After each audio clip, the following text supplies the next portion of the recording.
The blood-red sunset cast long shadows across the main street of Tropic, Utah Territory, 1882. As Willow Parker stood trembling with a valise clutched in her white-knuckled grip, her father's saliva still wet upon the dusty leather of her boots. The 20-year-old had never seen such hatred in James Parker's eyes as when she'd announced her intention to take the teaching position in the neighboring town of Cannonville. Rather than marry the wealthy cattle baron, he'd selected for her a man 30 years her senior with a reputation for burying wives. "You are dead to me," James Parker snarled, his weathered face contorted with rage as he towered over his only daughter. "No decent man will have you once word spreads of your disobedience." He spat at her feet, the glob of tobacco-stained spittle landing squarely on the ground before her. "You'll come crawling back when you realize what you've thrown away." Willow forced herself to stand tall, though her heart hammered painfully in her chest. Her mother's locket felt heavy against her collarbone, the only memento she had of the woman who died bringing her into this world. She would not yield, not even as her father's final act of contempt made her throat tighten with unshed tears. "Is there a problem here?" The deep voice cut through the tension like a knife through butter. Willow turned to see a tall figure silhouetted against the setting sun. Broad-shouldered and lean-hipped, the stranger stepped forward, revealing a face weathered by sun and wind but still handsome in its strength. He couldn't have been more than 25, with eyes the color of a summer storm and a steady gaze that moved from Willow to her father with calm assessment. "This is family business," James Parker growled. "Move along, cowboy." The stranger's gaze returned to Willow, noting her trembling lips and the valise in her hand. Understanding dawned in those gray eyes. He stepped forward, positioning himself slightly between father and daughter. "Name's Elijah Madden," he said, removing his hat in a gesture of respect toward Willow while keeping a wary eye on her father. "Miss," James Parker's face reddened with fury, "my daughter is leaving her family and her prospects to chase foolish dreams. She'll learn her lesson soon enough when hunger and hardship bring her to her knees." Elijah's jaw tightened, but his voice remained steady. "Seems to me a woman brave enough to follow her own path deserves respect, not scorn." He glanced down at the spittle on the ground, then back to James Parker with a quiet intensity that made the older man take an involuntary step back. Then, with deliberate slowness, Elijah turned to Willow. "Your father spat at your feet," he said, his voice carrying clearly in the still evening air. Then, to the astonishment of both Parkers and the small crowd of onlookers that had gathered, Elijah Madden knelt before Willow. "Then I'll kiss the ground you walk on." He pressed his lips to the dusty earth where her father's spite had landed, a gesture so powerful in its defiance that Willow heard several gasps from the crowd. When he rose, dust clinging to his lips, his eyes held hers with unwavering certainty. "No one should stand alone against cruelty," he said quietly, for her ears alone. "Where are you headed, Miss Parker?" "Cannonville," she whispered, aware that her life had somehow irrevocably changed in this moment. "I'm to teach at the schoolhouse there." Elijah nodded, placing his hat back on his head. "I'm riding that way myself." He offered his arm. "Would you allow me to escort you?" Behind them, James Parker let out a string of curses, but they fell on deaf ears. Willow placed her gloved hand on Elijah's offered arm, feeling strength flow into her from the simple contact. "I would be grateful for the company, Mr. Madden," she said, lifting her chin with newfound courage. As they walked toward the livery where Elijah's horse waited, leaving her father's rage behind them, Willow sensed she was walking into a future she couldn't have imagined when the day began, one where a man would sooner kiss the ground at her feet than see her spirit broken. Elijah Madden had his own reasons for heading to Cannonville, reasons that had nothing to do with the beautiful woman beside him. The telegram in his pocket carried orders from the Pinkerton Detective Agency to investigate a series of stagecoach robberies in the area. As one of their youngest agents at 24, he had something to prove. Getting involved with a local dispute hadn't been part of his plan, but something about the quiet dignity in Willow Parker's eyes had touched something deep inside him. "Your horse is stabled at Hendrick's livery?" he asked, adjusting his stride to match her shorter one. Willow shook her head, auburn curls escaping from beneath her bonnet. "I haven't a horse. I was planning to take tomorrow's stage to Cannonville." Elijah frowned, mentally calculating the distance. "That's 15 miles or more. The stage won't arrive until noon tomorrow." He glanced at the darkening sky. "Where were you planning to spend the night?" A blush colored her cheeks. "I hadn't thought that far ahead. I just needed to leave." Understanding dawned on him. She'd made her stand against her father without a complete plan, brave but risky in this unforgiving territory. He considered his options. Propriety dictated he couldn't offer to share his camp with an unmarried woman, but he couldn't leave her stranded either. "Mrs. Harrington runs a respectable boarding house at the edge of town," he said finally. "I've stayed there before. She's a good woman who doesn't gossip. You can get a room there tonight and I'll escort you to Cannonville in the morning." Relief washed over Willow's face. "That's very kind of you, Mr. Madden, but I wouldn't want to delay your journey." "No delay," he assured her. "My business in Cannonville will wait a few hours." They walked in companionable silence for several minutes, the tension gradually easing from Willow's shoulders. At the livery, Elijah retrieved his stallion, a magnificent bay with intelligent eyes and powerful haunches. "This is Valor," he introduced, stroking the horse's velvety nose. "Best friend a man could ask for out here." Willow reached out a tentative hand and Valor nuzzled her palm gently. "He's beautiful," she murmured. A small smile, the first Elijah had seen, transformed her face, making his breath catch unexpectedly. Leading Valor by the reins, they made their way to the boarding house. The two-story clapboard building looked warm and inviting with light spilling from its windows. Mrs. Harrington, a plump widow with kind eyes, took one look at Willow's pale face and valise and seemed to understand the situation without explanation. "I have a lovely room at the back, dear," she said, patting Willow's hand. "Nice and quiet with a view of the garden." After arranging to meet Willow at sunrise, Elijah tipped his hat to both women and headed for the small camp he'd established outside town. As he unsaddled Valor and prepared his simple dinner, his thoughts kept returning to Willow Parker. There was something special about her, a quiet strength beneath the refined exterior. He'd met plenty of frontier women in his work with the Pinkertons, but few had captured his attention so completely with just a look. "Getting soft, Madden," he muttered to himself as he rolled out his bedroll beneath the star-filled Utah sky. Job comes first, always. But as sleep claimed him, it was Willow's face that followed him into his dreams. Dawn broke over the red rock formations surrounding Tropic, painting the landscape in hues of gold and amber.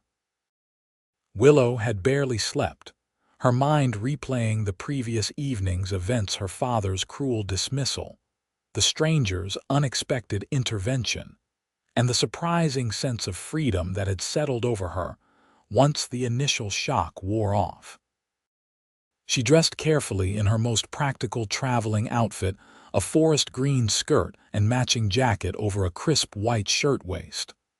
Her hair, a rich auburn that her mother had allegedly shared, she twisted into a practical knot at the nape of her neck. The mirror reflected a young woman with clear hazel eyes, a dusting of freckles across her nose, and a determined set to her chin that hadn't been there the day before. When she descended the stairs, She found Elijah Madden already waiting in the small parlor, hat in hand, speaking quietly with Mrs. Harrington. In the clear morning light, she could better appreciate the lean strength of him, the easy way he carried himself, the faint scar that ran along his jawline. He looked up as she entered, and something flickered in his eyes that made her heartbeat quicken. "Good morning, Miss Parker," he said, his voice as warm as the morning sunshine. "I trust you slept well." "Well enough, thank you," she replied, suddenly aware of Mrs. Harrington's knowing smile as she glanced between the two of them. Breakfast was a quiet affair: eggs, bacon, and fresh biscuits that melted in Willow's mouth. Mrs. Harrington kept their cups filled with strong black coffee while making cheerful conversation about the changing seasons and local happenings. Not once did she inquire about Willow's circumstances or her relationship with Elijah, a discretion for which Willow was profoundly grateful. As they prepared to depart, Mrs. Harrington pressed a small parcel of food into Willow's hands. "For the journey, dear. It's a fair distance to Cannonville." Outside, Valor stood patiently, saddled and ready. A second horse, a gentle-eyed mare, was tethered alongside him. "I took the liberty of arranging a mount for you," Elijah explained, noting Willow's surprise. "This is Daisy. She belongs to the livery owner's daughter, but she's agreed to let us borrow her. I'll return her when I next pass through." Willow ran a hand down the mare's chestnut neck. "That was very thoughtful, Mr. Madden. I'm afraid I haven't much experience with riding, however." "Daisy is as gentle as they come," he assured her, offering his cupped hands to help her mount. "And we'll take it slow." The sensation of his strong hands at her waist as he helped her into the saddle sent a flutter through Willow's stomach that had nothing to do with nervousness about riding. She arranged her skirts as modestly as possible over the side saddle and took up the reins as Elijah instructed. They set out at an easy pace, the horses' hooves raising small clouds of dust from the trail that wound through spectacular rock formations. The morning was cool and clear, the vast sky above them a perfect blue that seemed to go on forever. After the stifling atmosphere of her father's house, Willow felt like she could breathe properly for the first time in years. "May I ask what awaits you in Cannonville, Mr. Madden?"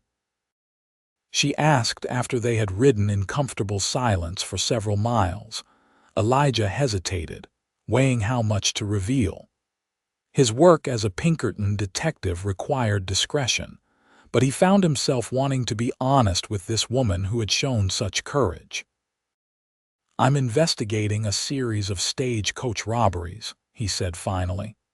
"I work for the Pinkerton National Detective Agency." Willow's eyes widened. "A detective? I've read about the Pinkertons in the newspapers." "It's not always as exciting as the dime novels make it out to be," he said with a wry smile. "Mostly it's long hours of watching and waiting, following trails that often lead nowhere. Still, it must be satisfying to bring criminals to justice," she observed. Elijah nodded, studying her thoughtful expression. "And you? Teaching is a noble profession. Have you taught before?" "I completed teacher training in Salt Lake City last year," she explained, her face lighting up with enthusiasm. "I've been assisting at the school in Tropic, but the position in Cannonville is my first as head teacher. The school is small, just 15 students of various ages, but it's mine." The pride in her voice was unmistakable. "Your father didn't approve," Elijah stated rather than asked. Willow's expression clouded. "My father believes a woman's place is in the home, preferably the home of a wealthy man who can further his business interests." Her fingers tightened on the reins. "The man he selected for me already buried 2 wives. Both died in childbirth before their 25th birthdays." Anger flashed across Elijah's face before he could mask it. "Then your father is a fool," he said quietly. and blind if he cannot see the remarkable woman his daughter has become without his guidance. Willow looked at him sharply, color rising in her cheeks. No one had ever spoken of her in such terms before. The schoolmistress in Salt Lake had praised her academic abilities, but remarkable was not a word anyone had applied to Willow Parker. "You know very little about me, Mr. Madden," she reminded him, unsure how to respond to such direct praise. "I know courage when I see it," he replied simply, "and integrity." They fell silent again, but the quiet between them felt charged with something new, a mutual awareness that transcended their brief acquaintance. As they crested a rise, the trail opened onto a sweeping vista of red rock canyons and distant blue mountains that took Willow's breath away. "It's beautiful," she whispered, reining Daisy to a halt to better appreciate the view. "This territory has a way of getting under your skin," Elijah agreed, stopping Valor alongside her. "I've traveled all over the West, but there's something special about southern Utah. Makes a man feel both insignificant and important all at once." "How so?" she asked, genuinely curious. He gestured toward the ancient rock formations. "Those have been there for millions of years, carved by wind and water long before humans ever set foot here. They'll be there long after we're gone, makes our problems seem small." He turned to look at her, sunlight catching in his eyes. "But at the same time, we're here to witness it, to appreciate its beauty. That matters somehow." The depth of his observation surprised her. This was no ordinary cowboy or simple lawman. Elijah Madden possessed a thoughtfulness that intrigued her as much as his physical presence attracted her. They continued their journey, stopping briefly at midday to rest the horses and share the food Mrs. Harrington had provided. Sitting in the shade of a juniper tree, they spoke of books they had read, discoveries being made in the wider world, and their hopes for the future. With each passing hour, Willow felt the weight of her father's disapproval lessening, replaced by a growing sense of possibility. As they approached Cannonville in the late afternoon, the butterflies returned to Willow's stomach, but now they were butterflies of anticipation rather than fear. A new life awaited her, one she had chosen for herself. The town was smaller than Tropic but neat and well established, with a main street lined with the essential businesses of frontier life. General store, blacksmith, small hotel, and at the end, a white clapboard building that could only be the schoolhouse. Next to it stood a small cottage that Willow assumed would be her accommodations. People paused in their activities to watch the newcomers ride in, curious faces taking in the sight of the handsome stranger and the young woman accompanying him. Willow felt suddenly self-conscious under their scrutiny, aware of what conclusions they might draw. As if reading her thoughts, Elijah leaned closer. "Head high, Miss Parker. You have nothing to be ashamed of." They stopped first at the home of the town mayor, Harold Jenkins, who greeted Willow with genuine warmth. "Miss Parker, we've been eagerly awaiting your arrival. The children are most excited to meet their new teacher." Mayor Jenkins was a stout man with kindly eyes and an impressive mustache. His gaze shifted to Elijah with obvious curiosity. "And who might this gentleman be?" "This is Mr. Elijah Madden," Willow explained. "He very kindly escorted me from Tropic when my travel arrangements became complicated." Understanding flickered in the mayor's eyes. "Most generous of you, Mr. Madden. Are you planning to stay in Cannonville for a time?" Elijah confirmed, his expression giving nothing away. "I have business in the area." Mayor Jenkins nodded, then turned back to Willow. "Let me show you to the teacher's cottage, my dear. My wife has made sure it's all ready for you. The school term begins Monday next, so you'll have a few days to settle in." As they walked toward the schoolhouse and adjoining cottage, Willow was acutely aware that this would be where she and Elijah would part ways. The thought left her with an unexpected hollowness in her chest. The cottage was small but charming, with a front room that served as parlor and kitchen combined, and a single bedroom at the back. Someone had placed wildflowers in a jar on the table and stocked the pantry with basic provisions. A small bookshelf held several volumes readers for different grade levels and a well-worn Bible. "It's perfect," Willow said sincerely, turning to face the mayor. "Thank you for such a warm welcome. We're fortunate to have you, Miss Parker.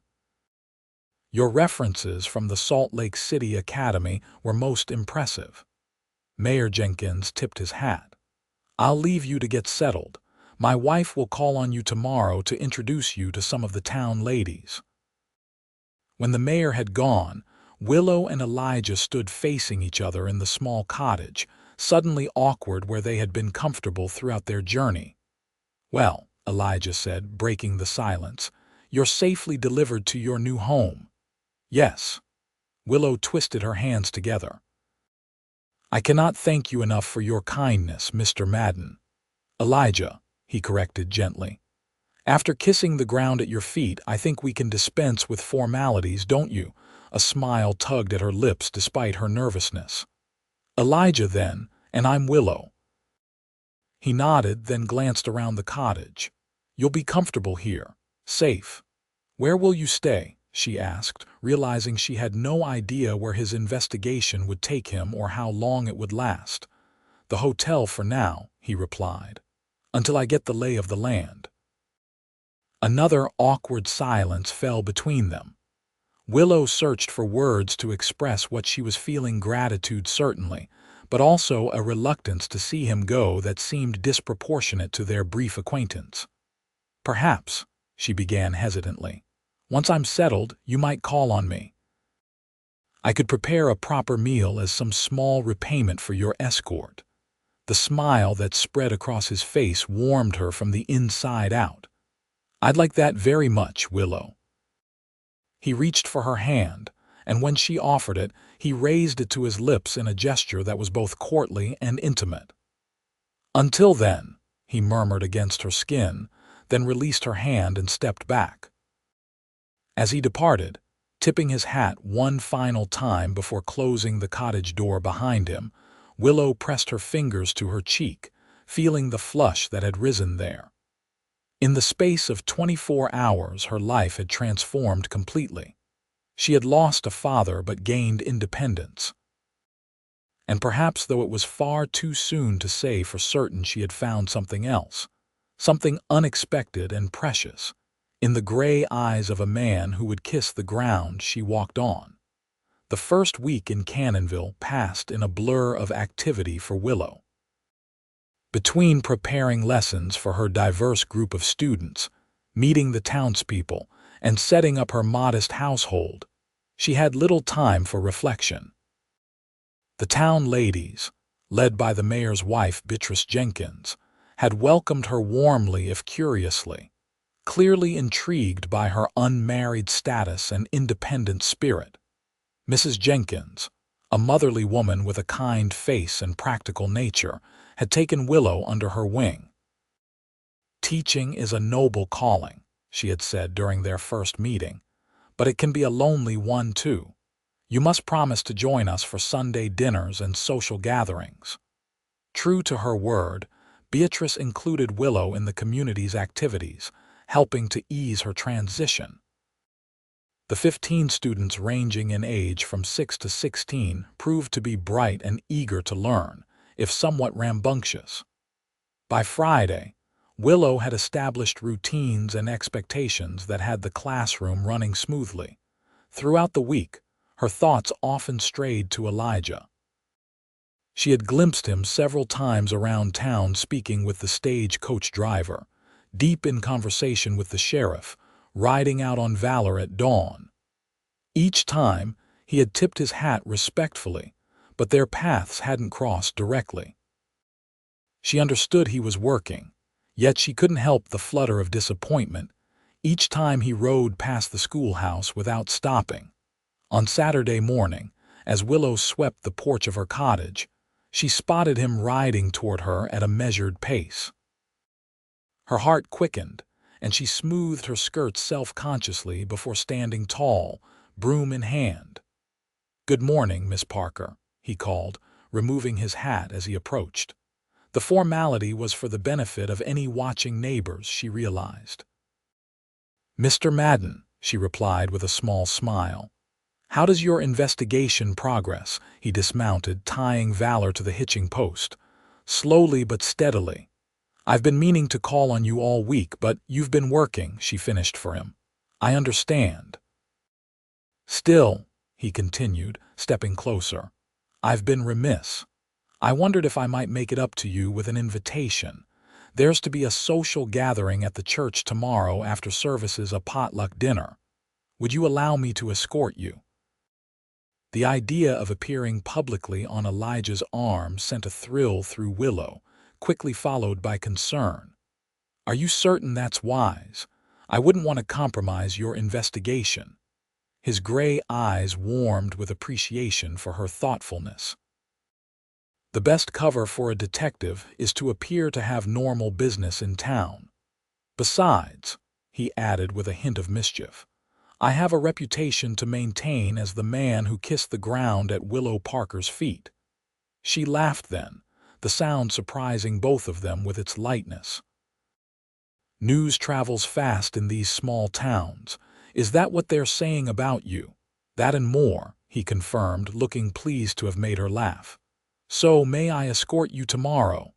"Yes," she said simply, unable to deny the happiness his invitation brought her. "I would like that very much." Their conversation was interrupted by the arrival of 3 of Willow's students, eager to show their new teacher a horned toad they had captured.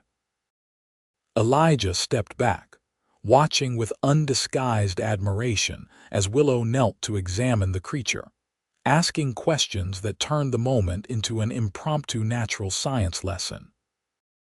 "You're good with them," he observed when the children had run off to release the toad where they'd found it, as Willow had gently insisted. "They're good children," she replied, eager to learn. "Not all teachers have your patience." He replaced his hat reluctantly. "I should let you get back to your Saturday. Until tomorrow." "Until tomorrow," she confirmed, watching him mount up and ride away, her heart lighter than it had been all week. Sunday dawned clear and bright. Willow dressed with special care in her best dress, a cornflower blue that brought out the gold flecks in her hazel eyes. She pinned her mother's cameo at her throat and arranged her auburn hair in a more flattering style than her usual severe teaching knot. The church service was well attended, with nearly the entire population of Cannonville present. Willow sat with the Jenkins family, aware of Elijah's presence several rows behind her. The Reverend's sermon on new beginnings seemed particularly apt for her situation, and she found herself genuinely moved by his words about finding purpose and community. After the service, the congregation moved to the church grounds where tables had been set up for the potluck dinner. Willow had baked an apple pie the previous evening, one of the few recipes she had mastered during her time at the academy. "Miss Parker." Elijah's voice came from behind her as she placed her pie among the other desserts. She turned to find him looking exceptionally handsome in a clean black coat, his dark hair slicked back neatly. "Mr. Madden," she returned, conscious of the many eyes watching their interaction. He offered his arm. "May I get you some lemonade?" As they strolled toward the beverage table, Willow became aware of whispers following in their wake. Mrs. Peterson, the telegraph operator's wife, made no attempt to lower her voice as she remarked to her companion, "Well, it didn't take our new schoolteacher long to catch a beau, did it?"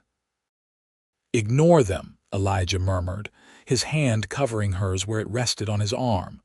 "Small towns run on gossip." "I'm more concerned about your reputation than mine," Willow admitted. "Won't this attention complicate your work?" His lips quirked. "On the contrary." People talk more freely around a man they think they have figured out. Right now, I'm just a fellow sweet on the pretty new teacher, makes me less threatening. The description sent a pleasant warmth through her. Is that what you are, sweet on the teacher? His gaze turned serious as he handed her a glass of lemonade. I think you know the answer to that, Willow. Before she could respond, Mayor Jenkins approached them, introducing Elijah to several town councilmen. The conversation turned to local concerns: water rights, the upcoming harvest, plans for expanding the school as the town grew. Willow found herself drawn into a circle of women discussing the latest fashions reported in periodicals from back east. She participated politely, but her attention kept straying to Elijah, noting how deftly he navigated the conversations, gleaning information while appearing merely sociable. When they finally had a moment alone again, sitting at one of the tables with plates of food, Elijah leaned closer. I was thinking of riding out to see some of the countryside tomorrow after school lets out. There's a place about an hour's ride from here, a waterfall hidden in one of the canyons. Would you care to join me? The invitation was clearly more personal than today's community gathering. Won't that take you away from your investigation? She asked. Sometimes the best information comes from knowing the terrain, he replied. Then, more softly, and I'd like to spend time with you away from prying eyes. The admission sent a flutter through her stomach. I would enjoy that, she said, matching his quiet tone. Their conversation was interrupted by the arrival of Willow's youngest student, 6-year-old Emily, who wanted to show her teacher a drawing she had made. Elijah watched their interaction with a smile playing about his lips. You're a natural with children, he observed when Emily had skipped away. Do you hope to have your own someday? The personal question caught Willow off guard, but she found herself answering honestly. Yes, I've always wanted a family. But I wanted to establish myself first, to have something of my own. She looked at him curiously. And you? A shadow crossed his face briefly. My work hasn't left much room for those considerations, but yes, I've thought about it. A home, children, it's something most men want eventually. There was a wistfulness in his tone that touched her. For all his competence and confidence, Elijah Madden was perhaps as lonely in his way as she had been in hers. As the gathering began to disperse in the late afternoon, Elijah walked Willow back to her cottage. They moved slowly, neither in a hurry to end their time together. Thank you for today, Willow said as they reached her door. It was much easier facing everyone with you beside me. The pleasure was mine, he replied, his eyes warm as they studied her face. Tomorrow, then. I can meet you here after your students leave. I'll be ready, she promised. He hesitated, and for a moment Willow hoped he might kiss her. Instead, he lifted her hand to his lips as he had that first day. Until tomorrow, Willow. As she watched him walk away, Willow acknowledged the truth to herself. In just over a week, this man had come to matter to her in ways she hadn't thought possible. It was too soon, perhaps foolish, but undeniable. Whatever came next, her heart was already engaged. Monday's classes seemed interminable, as Willow found her thoughts repeatedly drifting to the afternoon's excursion. When the last student finally departed, she hurried to her cottage to change from her formal teaching attire into a more practical riding skirt. She had just finished pinning her hair into a secure knot when a knock sounded at her door. Elijah stood on her porch, Valor's reins in one hand and those of the gentle mare Daisy in the other. Ready for an adventure, Miss Parker? He asked with a grin that made him look younger than his 24 years. Indeed I am, Mr. Madden, she returned playfully, locking her door behind her. They rode out of town side by side, Willow now much more comfortable on horseback than she had been during their journey from Tropic. Once they were beyond the town limits, Their conversation flowed easily, picking up threads from discussions they'd had on the trail and during yesterday's gathering. Elijah guided them through winding canyons and across open stretches of red sandstone, pointing out interesting rock formations and telling her the names of plants that somehow thrived in this harsh environment. His knowledge impressed her clearly. His observant nature extended beyond his detective work. "How did you come to join the Pinkertons?" she asked as they stopped to rest the horses in the shade of a towering cliff face. Elijah leaned against a boulder, his expression thoughtful. "My father was a sheriff in Colorado. He was killed trying to stop a bank robbery when I was 16. A muscle ticked in his jaw at the memory. The men who did it were never caught. I decided then that I wanted to bring criminals to justice, but I didn't want to be tied to one town as my father had been." "I'm sorry about your father," Willow said softly. "That must have been terribly difficult." He nodded, acknowledging her sympathy. "My mother passed when I was small, so it was just my older sister and me after that. She married a rancher near Denver." His expression lightened. "They have 3 children now, 2 boys and a girl. I try to visit when I can." "You must miss them," she observed. "I do," he admitted. "This life can be solitary, but I believe in what I do." He pushed away from the boulder. "Come on, we're almost there." They rode for another 20 minutes, the canyon narrowing until they had to dismount and lead the horses single file along a twisting path. Just when Willow was beginning to wonder if they had somehow missed their destination, the path opened suddenly into a hidden grotto. Willow gasped at the unexpected beauty. A waterfall cascaded down the red rock face, feeding a clear pool surrounded by lush vegetation that seemed miraculous in the desert landscape. Cottonwood trees provided dappled shade, and wildflowers dotted the ground near the water. "Elijah, it's magnificent," she breathed, turning in a slow circle to take it all in. "How did you find this place?" "The stagecoach driver mentioned it," he explained, tethering the horses where they could reach the water's edge to drink. "Few people make the effort to find it." They spread a blanket Elijah had brought in the shade of the cottonwoods. From his saddlebags, he produced a simple but appetizing picnic bread, cheese, dried fruit, and a bottle of cider. As they ate, they watched the play of light on the falling water, the conversation between them comfortable now, punctuated by easy silences. "Tell me about your mother," Elijah said as they finished their meal. "You wear her locket." Willow's fingers went automatically to the silver oval at her throat. "She died when I was born. This is all I have of her. Besides my name, she chose Willow because there was a willow tree outside her window during her confinement." She opened the locket to show him the tiny portrait inside. "My father rarely spoke of her, but our housekeeper told me she was gentle and loved books." "She gave you life at the cost of her own," Elijah said gently. "That's the greatest gift possible." "Yes," Willow agreed, touched by his understanding. "Though I've often wondered if my father resented me for it. He's always been distant." "Some men don't know how to express grief except as anger," Elijah observed. "It doesn't excuse how he treated you, but it might explain some of it." They were sitting close enough now that their shoulders nearly touched. Willow was acutely aware of his presence, the clean scent of him, the strength in his lean frame, the gentle way his hands moved as he spoke. "May I ask you something personal?" she ventured. "Anything," he replied, turning to face her fully. "Why did you really intervene that day in Tropic? You didn't know me. You could have walked away." Elijah was quiet for a long moment, his gray eyes serious as they held hers.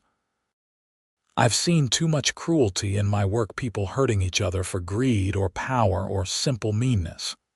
When I saw your father treat you that way, something in me just reacted.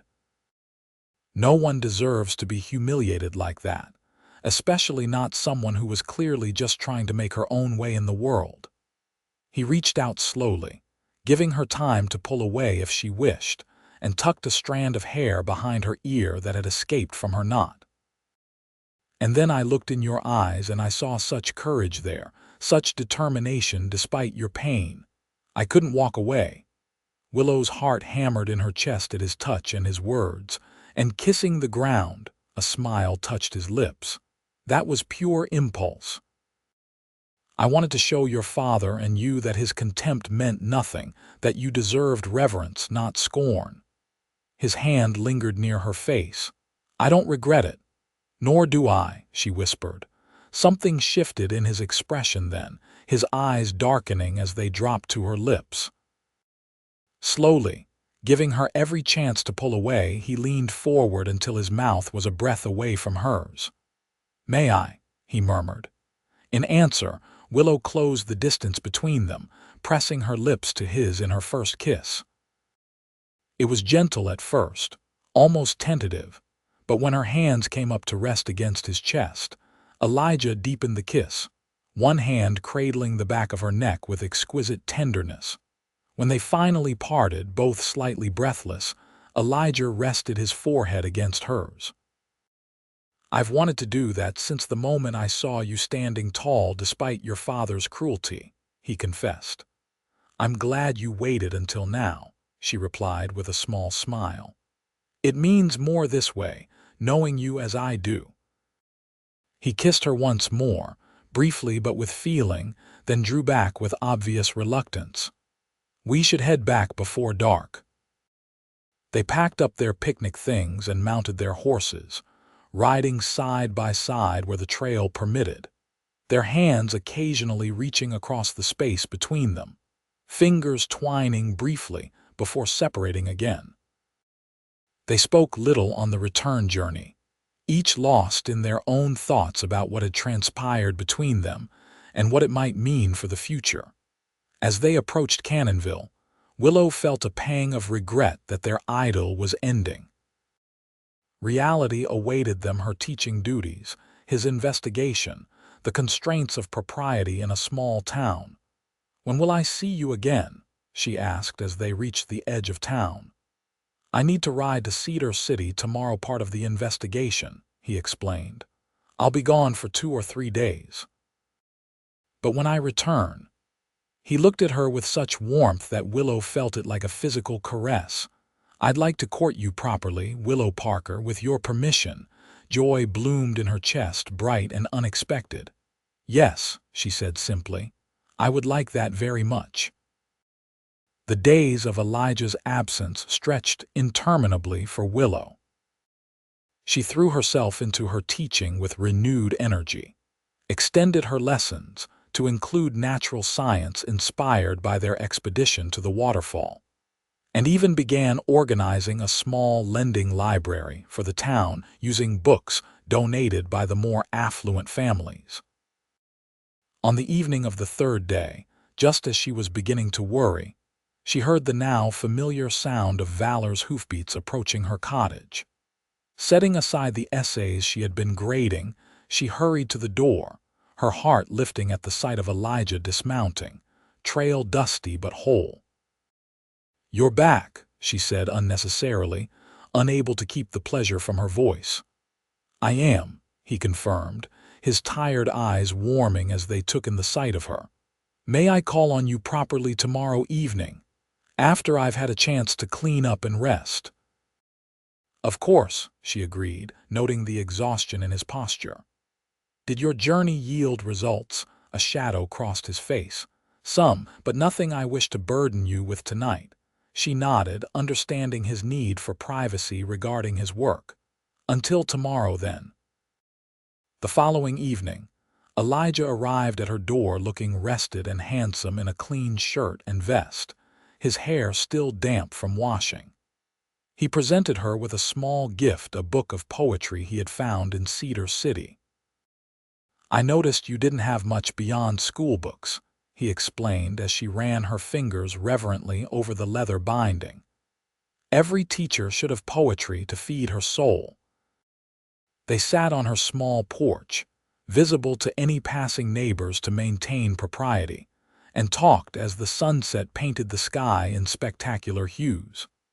Elijah spoke of his trip in general terms, and Willow told him about her plans for the school. As twilight deepened, their conversation turned more personal. "Have you heard from your father?" Elijah asked gently. Willow shook her head. "No, nor did I expect to. He meant what he said about me being dead to him." She was surprised to find the knowledge hurt less than it had. "I've made my peace with it. This is the life I choose." Elijah reached for her hand, his thumb tracing circles on her palm. "You're remarkable, Willow Parker. Most women would have crumbled under such rejection." "Not most frontier women," she countered. "We're made of sterner stuff." His smile was tender. "Indeed you are." The following weeks established a pattern. Elijah's investigation kept him busy, sometimes requiring him to ride to neighboring settlements or spend long hours in conversation with stagecoach drivers and passengers. But each evening he made time to call on Willow, their courtship proceeding under the watchful but increasingly approving eyes of the townspeople. They rode together on Saturdays, explored the surrounding wilderness, and discovered in each other a kindred appreciation for the stark beauty of the landscape and the simple pleasures of conversation and companionship. Each expedition ended with increasingly passionate kisses that left them both breathless and yearning for more. Willow bloomed under Elijah's attention, her natural vivacity emerging from behind the reserved demeanor she had developed as protection against her father's criticism. For his part, Elijah found in Willow a partner who matched him in intelligence and courage, whose gentle strength complemented his more forceful nature. 6 weeks into their courtship, everything changed. Willow was dismissing her students for the day when she heard shouts from the direction of the stagecoach office. Looking up, she saw people running, and in the distance, the sound of gunfire. Fear clutched at her heart as she hurried her students inside and instructed the oldest boy to lock the doors behind her. She ran toward the commotion, her skirts clutched in her hands, praying silently that Elijah was safe. The scene that met her eyes when she reached the main street froze her blood. 3 men lay on the ground, one clearly dead, one moaning in pain, and the third Elijah motionless, blood staining his shirt crimson. "Elijah," she cried, rushing to him and falling to her knees beside his still form. His eyes were closed, his breathing shallow. Sheriff Daniels knelt on Elijah's other side, pressing a bandana to a wound in Elijah's shoulder. "The stagecoach robbers," he explained grimly. "Madden identified them coming out of the saloon. There was a shootout." "He needs a doctor," Willow said, forcing calm into her voice as she cradled Elijah's head in her lap. "Doc Sullivan is seeing to the other wounded man first. He's worse off," the sheriff replied. "Can we move him to your cottage? It's closest." With the help of several townsmen, they carried Elijah to Willow's cottage and laid him on her bed. His face was ashen, his breathing labored. Willow cut away his shirt with steady hands, revealing a bullet wound high in his left shoulder. "It went clean through," observed one of the men who had helped carry him. "That's something, at least." Willow sent the men for hot water and clean cloths, then set about cleaning the wound as best she could while waiting for the doctor. She had assisted the school physician during her time in Salt Lake City and knew the basics of wound care, but fear for Elijah made her hands tremble. "Don't you dare leave me, Elijah Madden," she whispered fiercely as she worked. "Not now. Not when I've only just found you." His eyelids flickered at the sound of her voice, but he didn't wake. The doctor arrived an hour later, examined the wound carefully, and declared that while serious, it wasn't likely fatal if infection could be prevented. "You've done well cleaning it," he told Willow as he stitched the entry and exit wounds. Keep it clean, change the bandages regularly, and watch for fever. He's young and strong, odds are in his favor. The next 3 days were the longest of Willow's life. Mayor Jenkins arranged for a substitute teacher so she could care for Elijah, who drifted in and out of consciousness as fever took hold despite their best efforts. She bathed his burning skin with cool cloths, coaxed water and broth between his cracked lips when he was lucid enough to swallow, and spoke to him constantly, willing him to fight to live. On the 3rd night, as rain pattered against the cottage roof, his fever finally broke. Willow, exhausted from her vigilance, had fallen asleep in the chair beside the bed, her hand clasping his. She woke to the sensation of his fingers weakly squeezing hers. "Willow," he whispered, his voice hoarse from disuse. She was instantly alert, leaning forward to stroke damp hair from his forehead. "I'm here," she assured him, tears of relief springing to her eyes. "You're going to be all right, the robbers?" he asked, grimacing as he tried to shift position. "One dead, one wounded and in custody, one escaped," she reported, helping him take a sip of water. "Sheriff Daniels says they're the same men who robbed the Cedar City stage last month. You were right about them." Satisfaction flickered briefly across his face before concern replaced it. "You've been caring for me all this time, of course," she said simply. "Where else would I be?" He closed his eyes, emotion washing over his features. "I don't deserve you." "That's the fever talking," she chided gently, pressing a kiss to his forehead. "Rest now. We can talk more when you're stronger." Over the next week, Elijah's strength gradually returned. Willow resumed her teaching duties but spent every other moment at his bedside. They talked for hours, the brush with death having stripped away any remaining pretense between them. "I was so afraid of losing you," Willow admitted one evening as she changed his bandages. "I realized then how deeply I've come to care for you." Elijah captured her hand, bringing it to rest over his heart. "I knew I loved you that day at the waterfall," he confessed. "Maybe even before that. But I was afraid to say it, afraid my work would always come between us." "Love," Willow repeated, her breath catching. "Yes, Willow, I love you." His gray eyes were clear and certain, all traces of fever gone. "I want to build a life with you if you'll have me." Joy surged through her, bright and overwhelming. "I love you too," she whispered, leaning down to press her lips to his in a gentle kiss that quickly deepened as his good arm came up to cradle her head. When they finally parted, both breathless, Elijah's expression was serious again. "My contract with the Pinkertons ends next month. I've been thinking about what comes next." "And," she prompted, heart racing.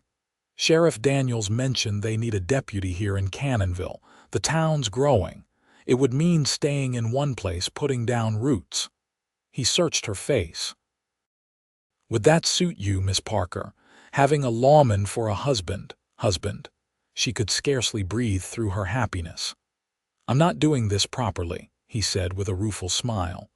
"I should be on one knee with a ring, not flat on my back in your bed." "I don't need proper," she assured him, squeezing his hand. "I just need you. Yes, Elijah Madden, I will marry you." The day Elijah was strong enough to leave the cottage, they made their engagement official by announcing it at Sunday services. The community responded with genuine pleasure, having watched their courtship unfold and witnessed Willow's devoted care during Elijah's recovery. As they stood together receiving congratulations, a commotion at the back of the church drew their attention. Willow froze, her hand tightening on Elijah's arm as she recognized the tall figure pushing through the crowd. James Parker looked older than when she had last seen him 2 months ago, new lines etched into his weathered face. He stopped several feet away, his expression unreadable as his gaze moved from his daughter to the man at her side. "Father," Willow acknowledged, her voice steady despite the rapid beating of her heart. James Parker cleared his throat awkwardly. I heard what happened. The shooting. His eyes shifted to Elijah. And that my daughter nursed you back to health. She did, Elijah confirmed, his arm slipping protectively around Willow's waist. She saved my life. Something that might have been respect flickered in the older man's eyes. Mayor Jenkins wrote to me, he admitted gruffly. Said I should be proud of the woman my daughter's become. Said she's the best teacher this town's ever had. Willow stared at her father in disbelief. You came all this way because of a letter, James Parker shifted uncomfortably. I came because I was wrong, he said, the words sounding like they were being dragged from him. I was wrong about you, about what you're capable of. The admission stunned Willow into silence. Never in her 20 years had she heard her father acknowledge an error. I don't expect your forgiveness, he continued, his gaze dropping to the ground between them, the very spot where he had spat that day in Tropic. But I'd like the chance to know my daughter, the woman she's become without my help. Tears pricked at Willow's eyes. I would like that too, she said softly. James Parker's gaze moved to Elijah. You still planning to kiss the ground she walks on? A smile tugged at Elijah's lips.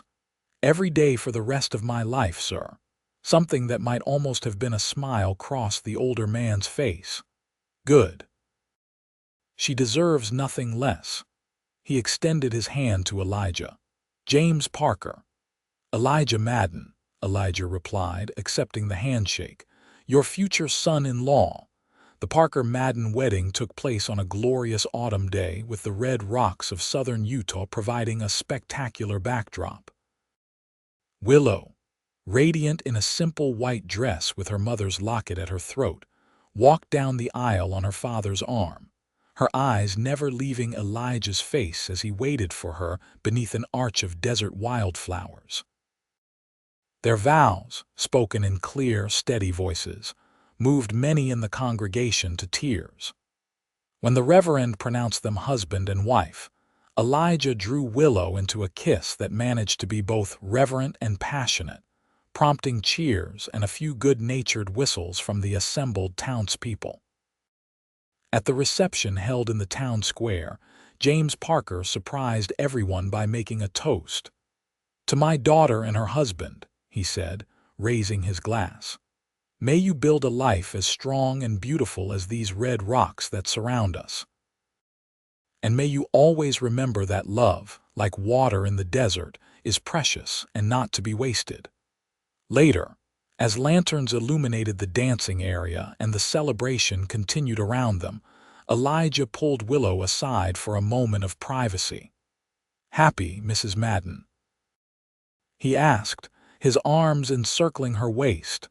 Completely, she assured him, reaching up to trace the scar along his jaw with gentle fingers. Though I still can't believe my father is here, giving his blessing. People can change, Elijah observed, capturing her hand and pressing a kiss to her palm. When shown a better way.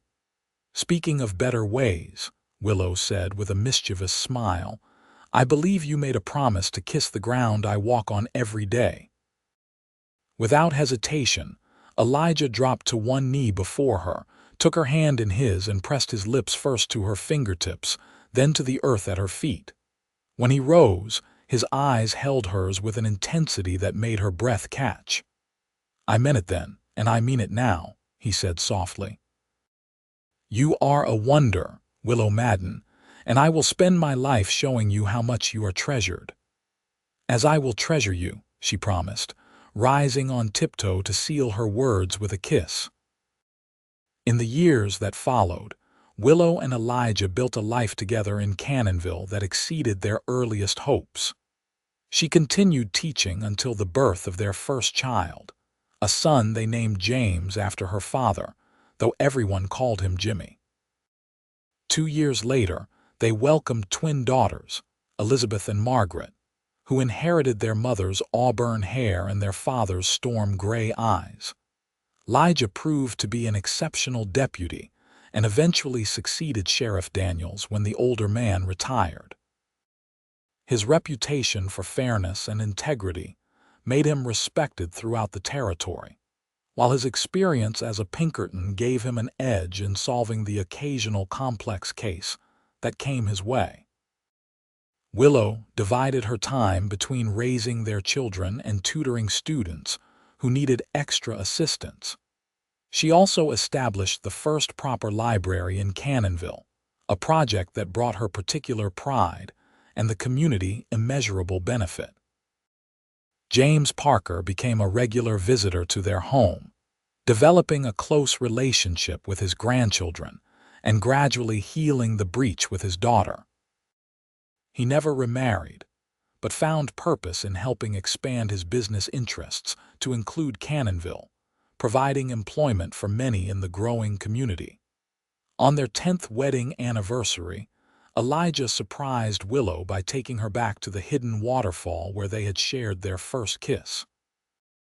They made the journey on horseback, just as they had that first time, though now they were accompanied by their 3 children, eager for adventure. As Jimmy and the twins explored the grotto under Elijah's watchful eye, Willow spread a blanket in the same spot where they had picnicked a decade earlier. When Elijah joined her, she leaned against his shoulder with a contented sigh. "Did you ever imagine we would be here like this?" she asked, watching their children's delight as they discovered tiny frogs near the water's edge. "Not in my wildest dreams," he admitted, his arm tightening around her.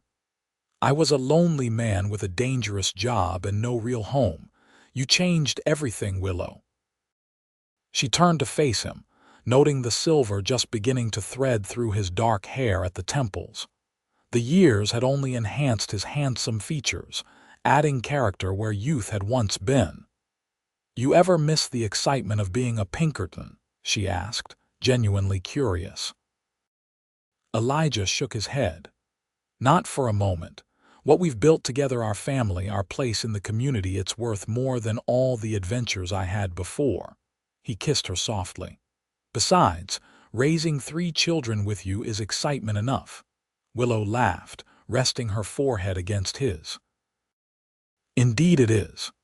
Their moment of quiet connection was interrupted by Jimmy's excited shout as he discovered a small cave behind the waterfall. Elijah rose, extending his hand to help Willow to her feet. "Shall we explore it with them?"